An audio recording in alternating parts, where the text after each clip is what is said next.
Hello everyone, I am Gimmick Quattro and welcome back to my channel, and in today's video we're going to be taking a look at a very underrated deck, that being Warrocks.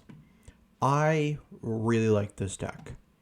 I always have. I thought it was a cool deck. It unfortunately came out in a time period in which it just wasn't usable.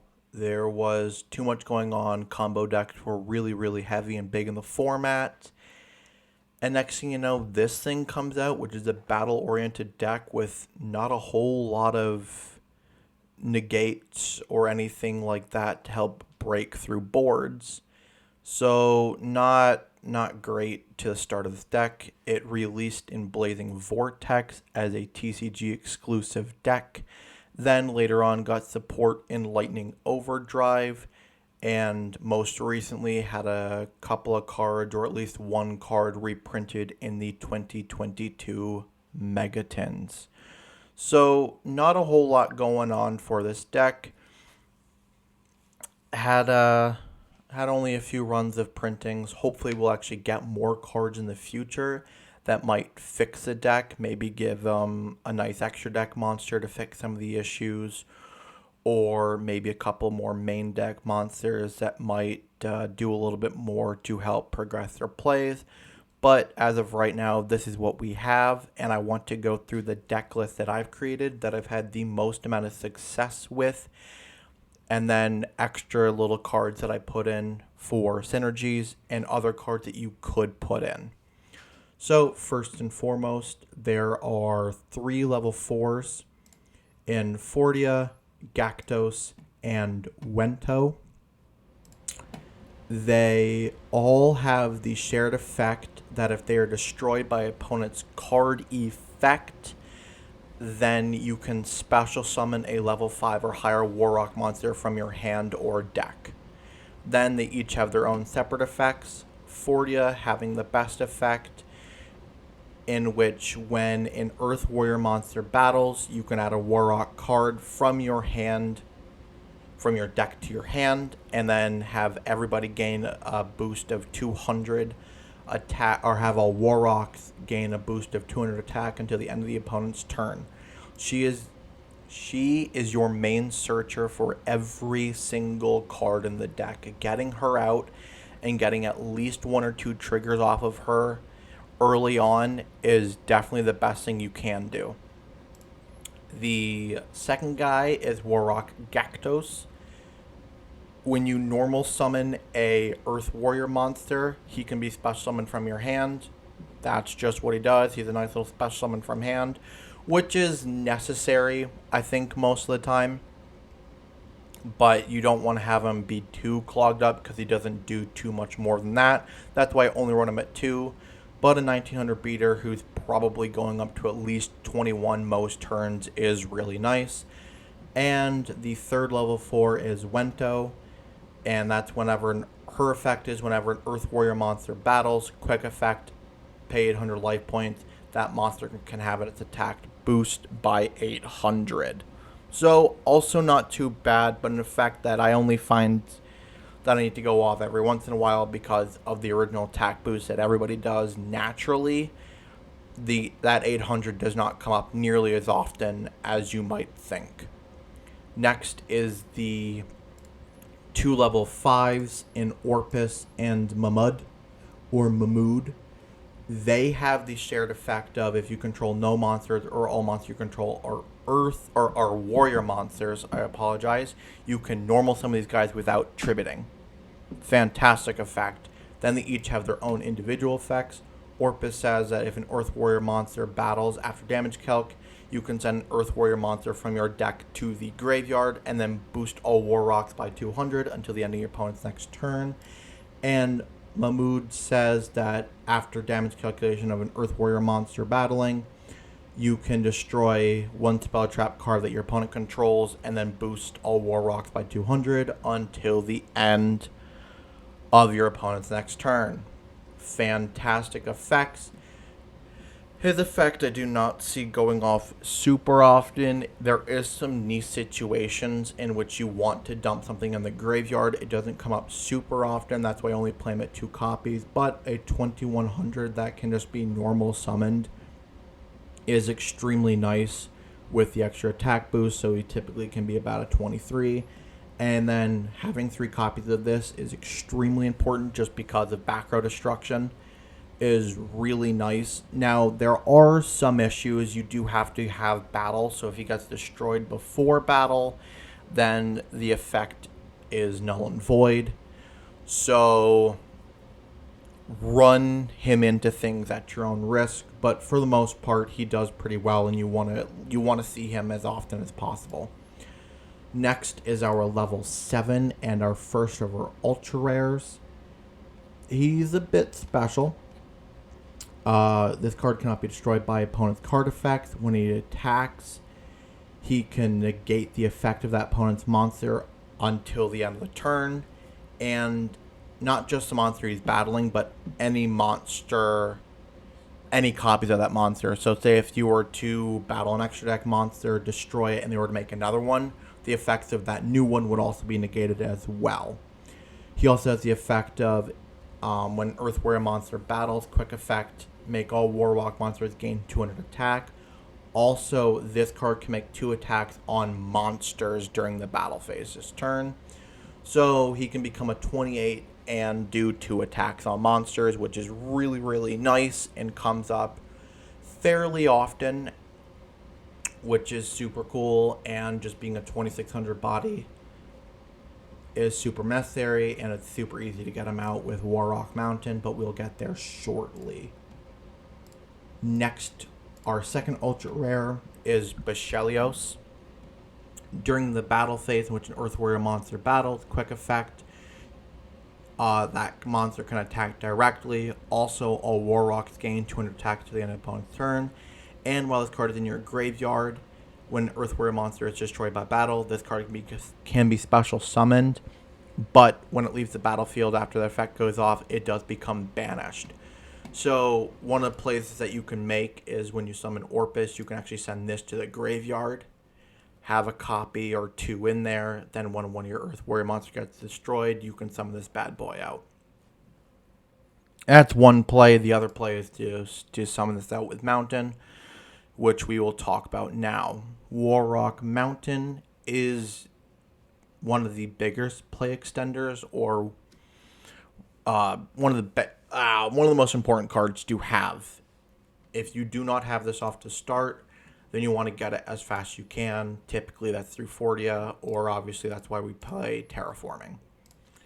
Warrock Mountain says when you activate this card, add any Warrock monster from your deck to the hand. At the beginning of the battle phase, either yours or your opponent's, you can special summon a Warrock monster from your hand to the field, and then if a Warrock monster would be destroyed by battle, you can send this card to the graveyard instead.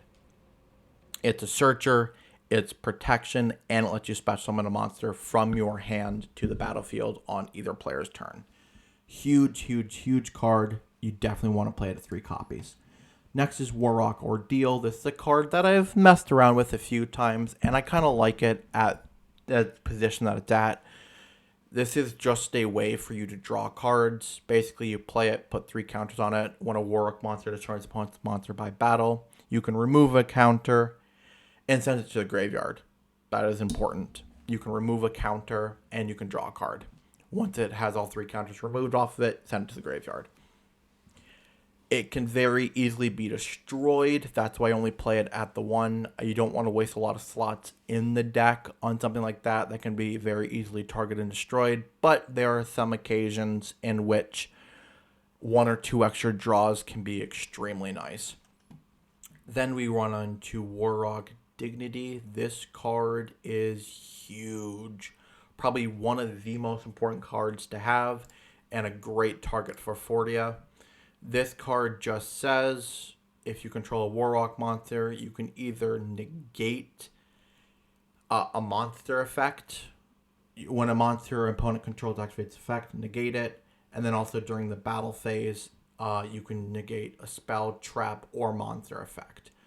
only one can be used once per turn, but that's fine. That means either during the main phase, you can just negate a monster effect, or during the battle phase, you can negate a spell, trap, or monster effect. Negate, negate, negate, negate. They're huge. This deck needs it, a lot of them. So having that is fantastic.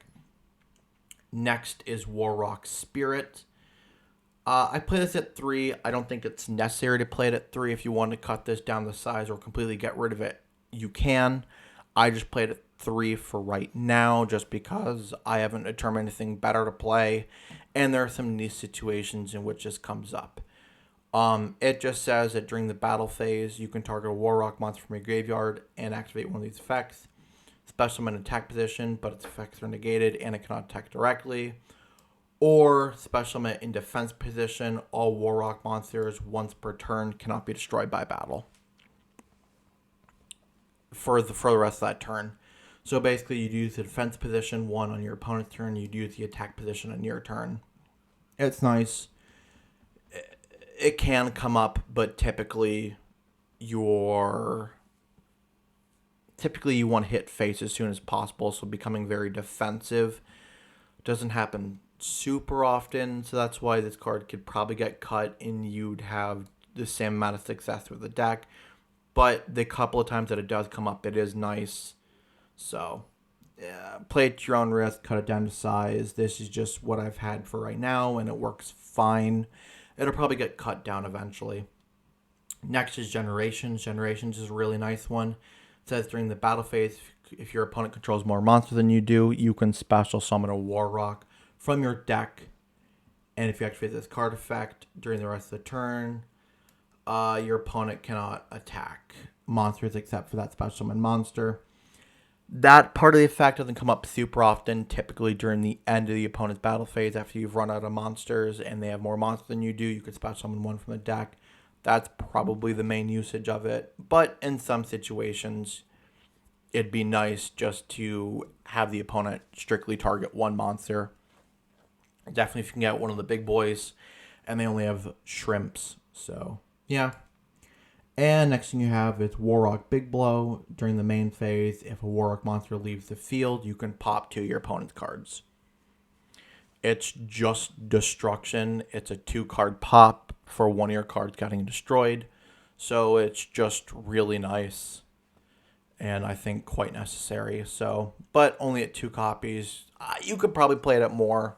It really depends on how much you need the negation.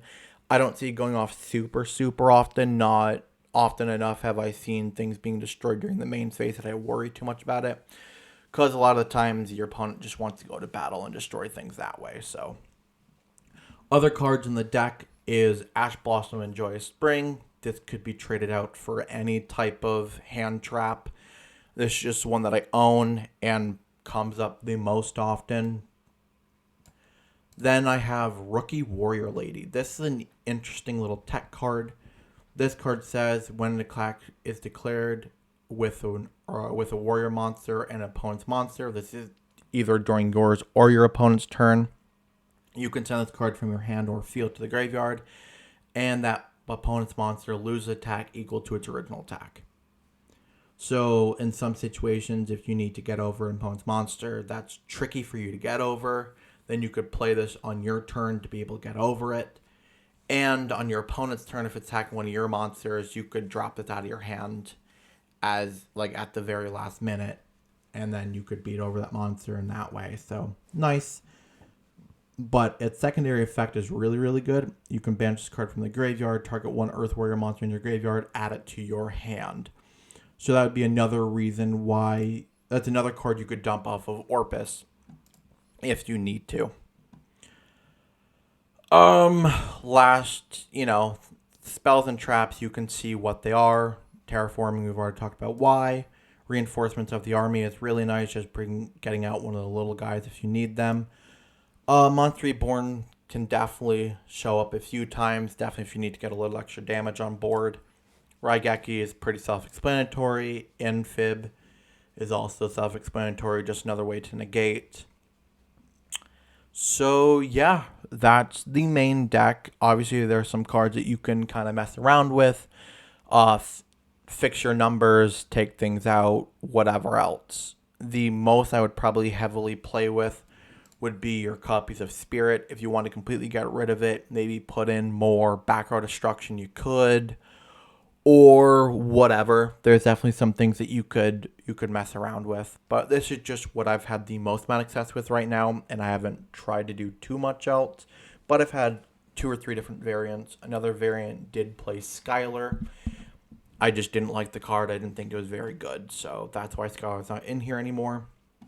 Other cards you could possibly play in the main deck would be Fire Flint Lady. She can special summon herself if you control a warrior monster. Then she can send herself to the graveyard to special summon a level 4 warrior monster from your hand.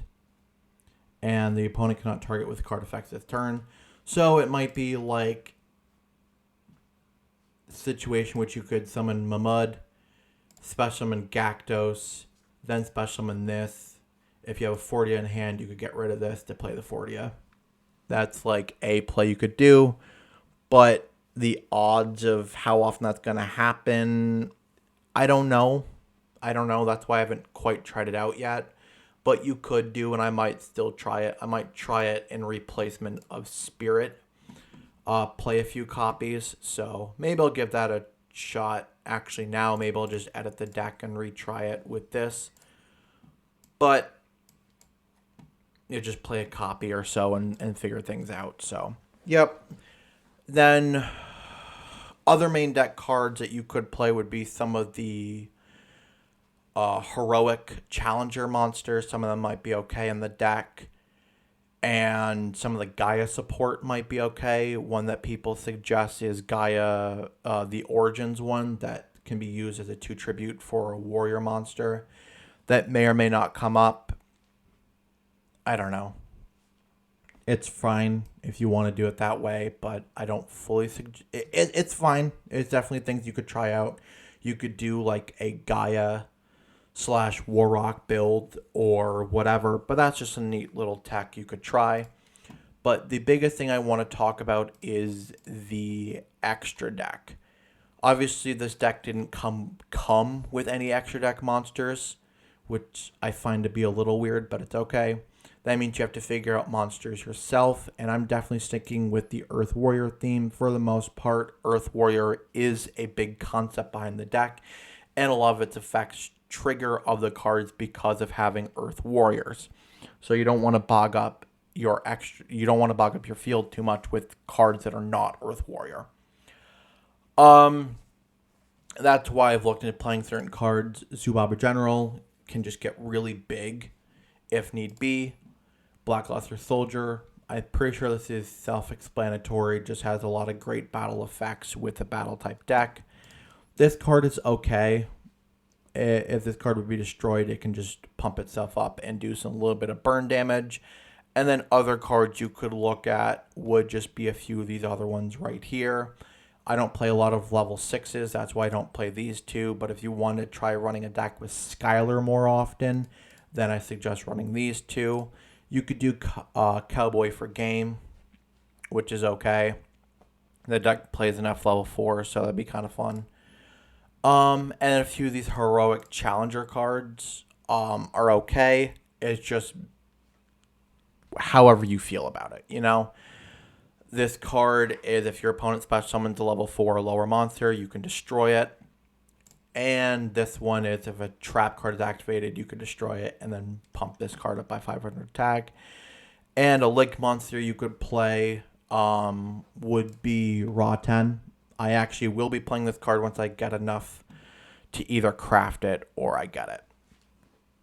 So that's it. That's the deck. These are the cards that I play. It's not bad. I quite like it.